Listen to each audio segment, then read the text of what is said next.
हे वासुदेव, यदि आप बुद्धि को कर्म से श्रेष्ठ मानते हैं तो फिर मुझे इस घोर युद्ध रूपी कर्म में क्यों लगाना चाहते? आप अनेकों अर्थों वाले उपदेशों से मेरी बुद्धि को मोहित कर रहे हैं। अतः कृपा कर मुझे बताएं कि इनमें से मेरे लिए सर्वाधिक श्रेष्ठ क्या होगा, जिससे कि मैं कल्याण प्राप्त कर सकूं। हे अर्जुन, मैं पहले ही तुम्हें बता चुका हूं, आत्म साक्षात्कार करने का प्रयत्न करने वाले दो प्रकार के पुरुष होते हैं। कुछ तो इसे ज्ञान योग द्वारा समझने का प्रयत्न करते हैं और कुछ भक्ति में सेवा द्वारा। मनुष्य ना तो नियत कर्मों से विमुख होकर कर्मों के बंधन से मुक्ति पा सकता है और ना ही केवल त्याग मात्र से सिद्धि प्राप्त की जा सकती है। निसंदेह कोई भी मनुष्य किसी भी काल में क्षण भर भी कर्म किए बिना नहीं रह सकता। प्रकृति के अनुसार प्रत्येक व्यक्ति को उसके अधीन होकर कर्म करना पड़ता है। जो मनुष्य काम इंद्रियों को तो वश में करता है, पर मन से उनके विषयों की चिंता करता रहता है, वह निश्चित रूप से स्वयं को धोखा देता है और मिथ्याचारी कहलाता है। किंतु अर्जुन, यदि कोई निष्ठावान व्यक्ति अपने मन के द्वारा काम इंद्रियों को वश में करने का प्रयत्न करता है और बिना किसी आसक्ति से कर्म योग का आचरण ग्रहण करता है, वही श्रेष्ठ पुरुष कहलाता है। सभी को अपने नियत कर्म करना चाहिए, क्योंकि कर्म न करने की अपेक्षा कर्म करना श्रेष्ठ है। कर्म के बिना तो शरीर का पालन भी नहीं हो सकता। हमें अपना कर्म यज्ञ रूप में करना चाहिए। इसके अतिरिक्त दूसरे कर्मों के द्वारा बंधन उत्पन्न होता है। इसलिए मैं कहता हूं, तुम भी आसक्ति रहित होकर नियत कर्म करो।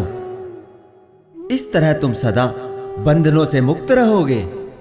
हे पार्थ, सृष्टि के प्रारंभ में समस्त प्राणियों के स्वामी ने श्री विष्णु के लिए यज्ञ सहित मनुष्यों तथा देवताओं की प्रजा को रचा। तदोपरांत उनसे कहा, तुम इस यज्ञ से सुखी रहो, क्योंकि इसके करने से तुम्हें सुख, समृद्धि तथा मुक्ति प्राप्त हेतु वांछित वस्तुएं प्राप्त हो सकेंगी। यह यज्ञ इच्छित भोग प्रदान करने वाला है। इस यज्ञ के द्वारा तुम लोग देवताओं को प्रसन्न करो, फलस्वरूप वे तुम्हें भी प्रसन्न करेंगे। इस प्रकार मनुष्य तथा देवताओं के मध्य सहयोग से हर एक प्राणी को संपन्नता प्राप्त होगी। जीवन की विभिन्न आवश्यकताओं को पूरा करने वाले विभिन्न देवता यज्ञ के संपन्न होने पर तुम्हारी विभिन्न आवश्यकताओं को पूरा करेंगे। किंतु जो व्यक्ति उनके दिए हुए उपहारों को अर्पित किए बिना भोग करता है, वह निश्चित रूप से चोर है। जो व्यक्ति यज्ञ में अर्पित किए हुए प्रसाद को खाते हैं, वह सभी पापों से मुक्त हो जाते हैं। और जो प्राणी केवल शरीर पोषण के लिए पकाते हैं, वो केवल पाप को ही प्राप्त होते हैं। सारे प्राणी अन्न पर आश्रित हैं, जो वर्षा से उत्पन्न होता है। वर्षा यज्ञ के संपन्न होने से उत्पन्न होती है और यज्ञ नियत कर्मों के करने से उत्पन्न होता है। वेदों में नियमित कर्मों का विधान है और इन वेदों की उत्पत्ति साक्षात परमात्मा ने ही की है। इससे सिद्ध होता है कि सर्वव्यापी परम अक्षर परमात्मा सदा ही यज्ञ में प्रतिष्ठित रहते हैं।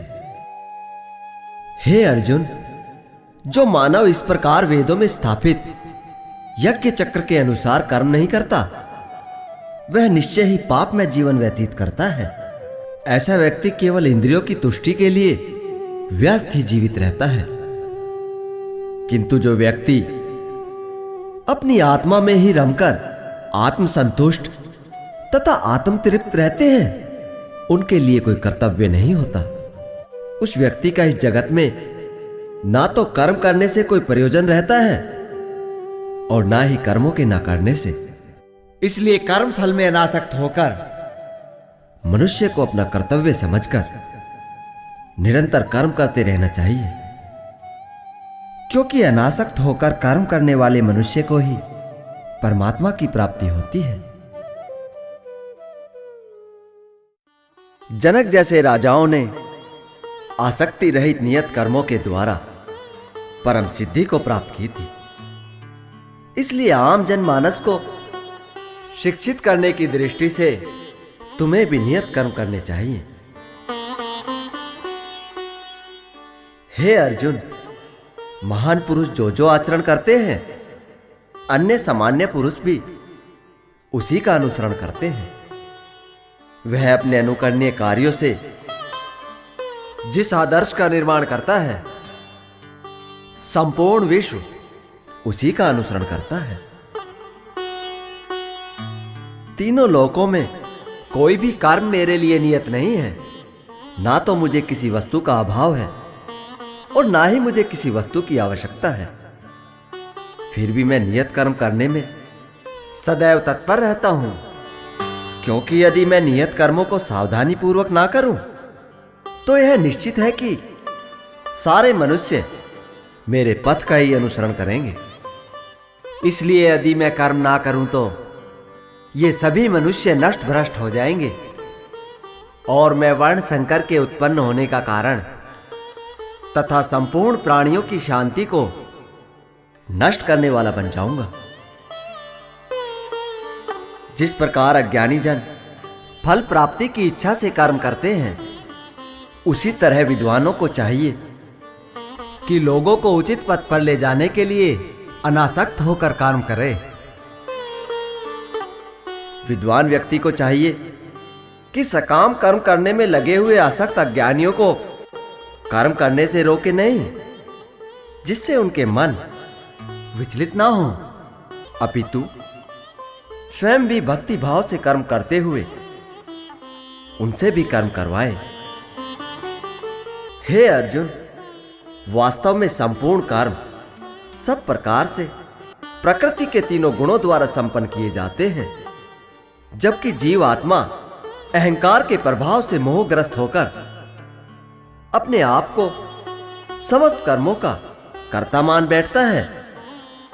गुण विभाग और कर्म विभाग के भेदों को भली भांति जानते हुए परम सत्य को जानने वाला कभी भी अपने आप को इंद्रियों में तथा इंद्रिय तृप्ति में नहीं लगाता।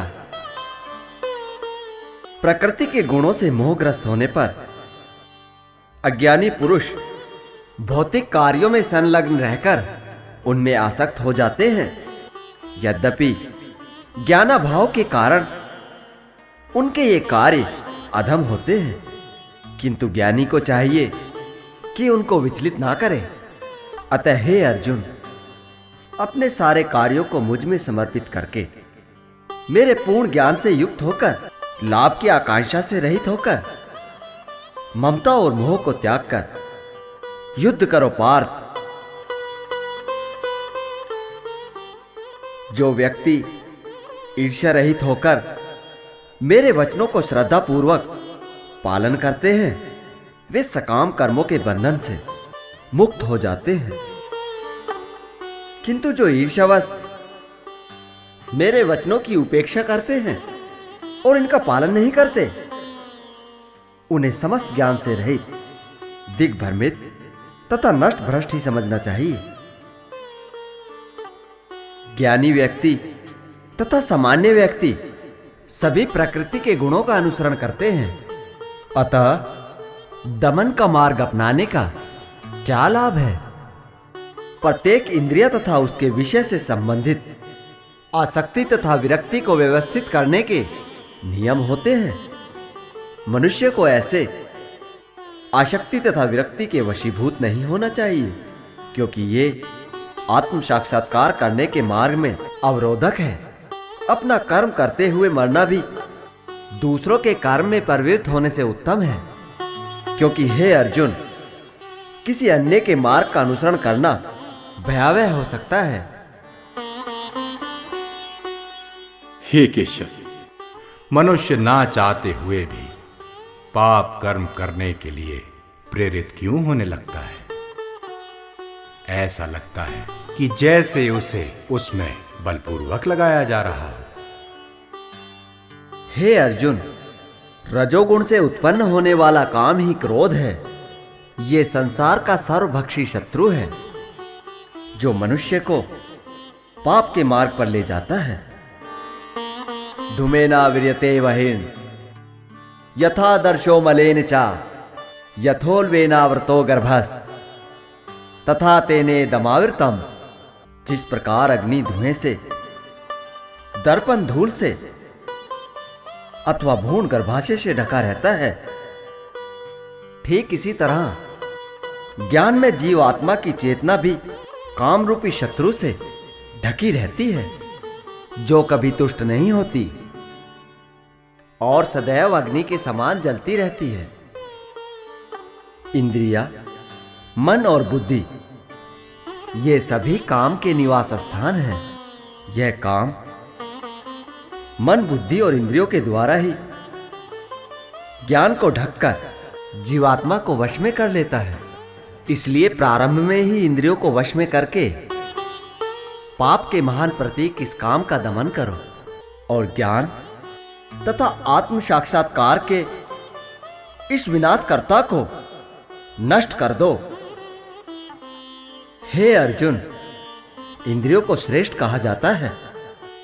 इंद्रियों से श्रेष्ठ मन होता है, मन से श्रेष्ठ बुद्धि होती है तथा बुद्धि से भी बढ़कर श्रेष्ठ आत्मा होती है। इस प्रकार अपने आप को भौतिक इंद्रियों, मन तथा बुद्धि से परे होकर और मन को बुद्धि के द्वारा वश में करके आध्यात्मिक शांति द्वारा इस काम रूपी दुर्जय शत्रु को जीत लो।